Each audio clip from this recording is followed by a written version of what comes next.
What's up, folks? It's your boy Bob Hollywood back with another exciting review. Today's review is going to be of this JAKKS Pacific Streets of Rage Axel figure.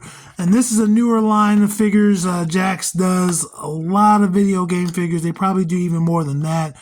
But I know they do a lot of these 5-inch roughly video game figures like Sonic the Hedgehog, Mario. I believe they did the video game figures. Legend of Zelda, Metroid. I said Sonic the Hedgehog. Yeah, so these figures, the Streets of Rage, this is Axel. I remember playing the game briefly back in the day, like Axel on Sega Genesis, but I did play it on PlayStation 3 with the Sega Genesis collection or whatever. This figure came, there's also the werewolf from Altered Beast, and that's the figure I was after. I knew it wasn't going to be a big figure, but when I saw it in person, I was like, I don't know if I want it. I'll get it eventually, but they also had Axel, so I was like, I'm going to get Axel. Axel's a tiny dude. He's just going to be a high school student in Hollyworld. You see there's a barcode there, and he says he comes with one accessory, and there is a little a picture from the game. If I like this figure, I hope they make the other figures. I don't know if I like this figure yet. I haven't touched it. I know what it is. It's not like I expect it to be a 6-inch figure, so I should like this figure. I'll be right back. I'm going to bust him out of his plastic prison. Alrighty, folks, and I'm back. I have Axel free from his plastic prison. And normally I do the accessories first, but I did want to just pick up this guy and look at him. Okay, let's look at his accessories.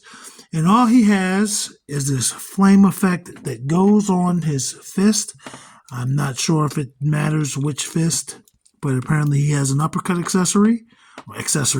uppercut move, and his hand lights on fire. So if you get into a fight with a guy on the street and his hand catch on fire, hopefully there's still time to back out because it's not worth it.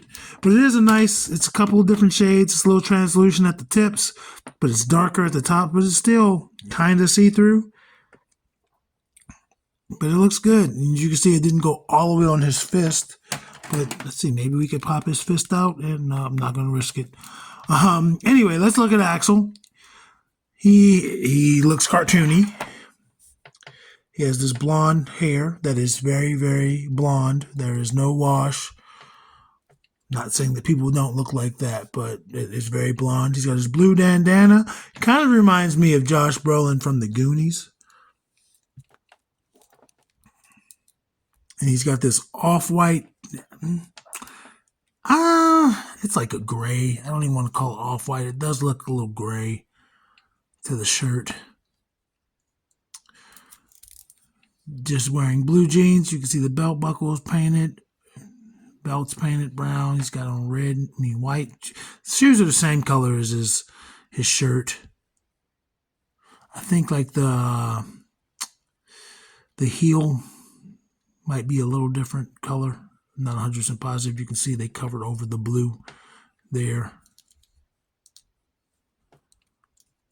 But he looks 80s out, man. He looks 80s out. He's got the red gloves.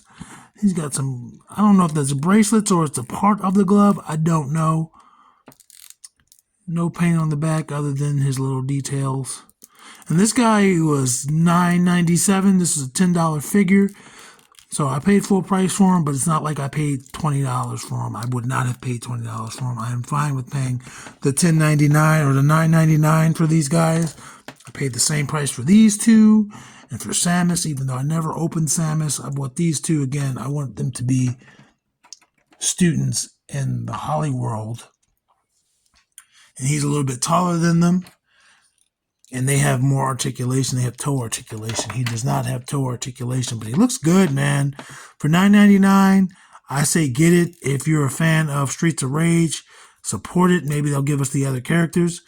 Or if you collect 5-inch figures, man, he's good 5-inch figures. I'm glad to see 5-inch figures making a comeback, man. I mean, I think I'm firmly in the 6-inch figure wheelhouse. But when it comes to something like this where I can find a use for it, I'm for it. He's got the boot or the shoes. His shoes do have treads. That's awesome. And peg holes. Yeah, I know this is supposed to be an adult, but this is just going to be a buff teenager, bro. Let's go over his articulation. His head, it rotates 360. It's going to do that for you, but it's not going to really look up or down. Look to the side a little bit. T-pose, pretty good. Bicep swivel. Shoulder rotation does have a bicep swivel. And there's a butterfly joint, a little tight right now, but there is a butterfly joint.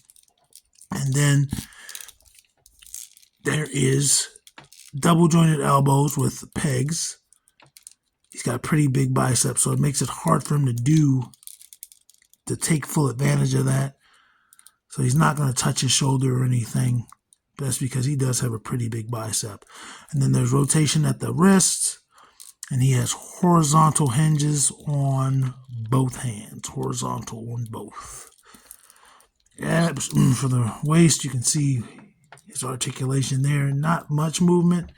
Like, he can move forward a little bit, but he's not really moving back. He can move side to side. He can rotate 360 there. Nothing here at the hips. Or at the waist, rather. Hips. I mean, wow, yeah, he can kick those legs out. He gives you a full split there. Wow. Rob Van Dam would be impressed. Feet go all the way forward, or legs, rather. Nothing back. Rotates at the thigh. 360. Double jointed pinned knees. You can make him kick his arse. No boot cut, but he does have disc hinge there and a rocker.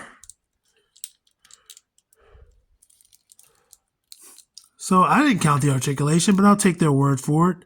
On there be 24 pieces of articulation, or points of articulation rather. He is, like I said, super buff for a teenager, but they exist.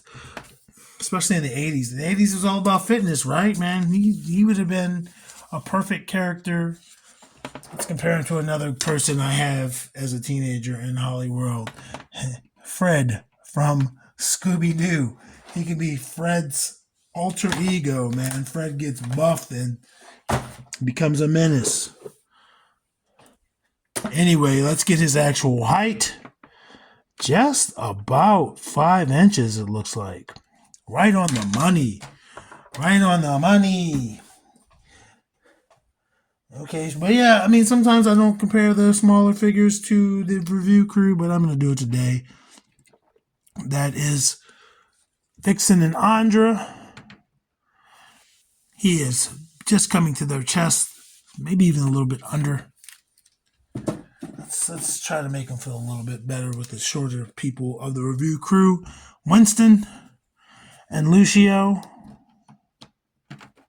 He's still considerably shorter than them. He's going to be shorter than everybody in the review crew.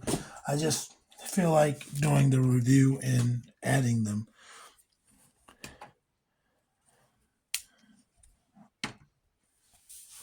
Teeny tiny compared to Black Panther and Titus. He's going to be short compared to Roadblock and John Jones. And for our final review, or final comparisons,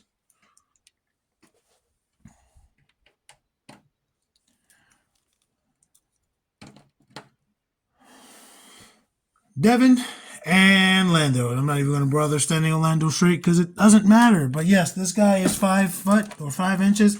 If I had the werewolf, I would compare him to the werewolf.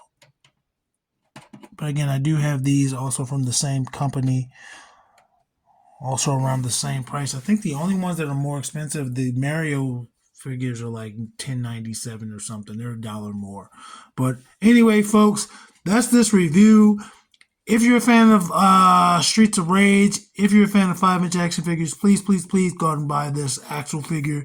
It's not expensive, and I would like them to make the other characters, which they aren't going to do if the line's not successful. But I know it's successful because I found out about this from online. It's not like I just stumbled across it in store. So people are talking about it. People are buying it. You do the same. Action figures speak louder than words.